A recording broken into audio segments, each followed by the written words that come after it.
कोल्हापुरातील सीपीआर मधील अतिदक्षता विभागात अचानक विद्युत पुरवठा खंडित झालाय। राज्याच्या आरोग्य मंत्र्यांच्या जिल्ह्यातच सीपीआर मध्ये भोंगळ कारभार असल्याचं समोर आलंय। अतिदक्षता विभागातील बत्ती गुल झाल्यानं आता रुग्णांसह नातेवाईकांचा जीव टांगणीला लागलाय। अतिशय धक्कादायक ही घटना।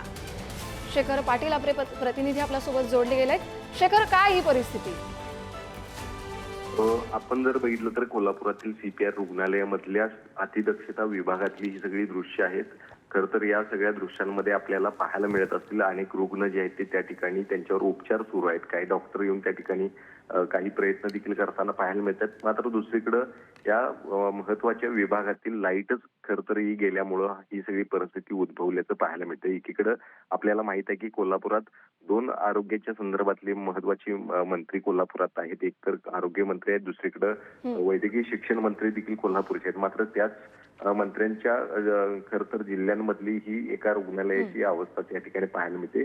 काय नेमकी या ठिकाणी दुरावस्था झाली होती, लाईट नेमकी का या ठिकाणी गेलेली आहे, हे सगळं आता तपासण्याची गरज आहे। मात्र अशा पद्धतीनं एखाद्या सरकारी दवाखान्यातील लाईट जाते आणि याला जबाबदार नेमकं कोण आहे, एखाद्या रुग्णाचा जीव त्या ठिकाणी त्याला गमवावा लागला तर याला कोण जबाबदार आहे, हे देखील आता प्रश्न जे आहेत ते समोर येणार आहे। मात्र ही सगळी अतिशय गंभीर बाब जी आहे ती कोल्हापुरातल्या सीपीआर रुग्णालयाच्या बाबतीत पाहायला मिळते, ज्यामध्ये लाईटच या संपूर्ण विभागातील गेल्याची ही सगळी दृश्य आपण सगळी पाहतो। त्यामुळे निश्चितच आहे या सगळ्या बाबतीत कोण नेमकं जबाबदार आहे आणि त्यांच्यावर काय कारवाई होते का हे देखील पाहणं गरजेचं असणार। नक्की शेखर, राज्याच्या आरोग्य मंत्र्यांच्या जिल्ह्यातच ही परिस्थिती आहे, त्यामुळे राज्याच्या इतर भागात हे असं झालं तर करायचं तरी काय, हा प्रश्न यानंतर उपस्थित होतो। धन्यवाद तुम्ही दिलेल्या या माहितीसाठी।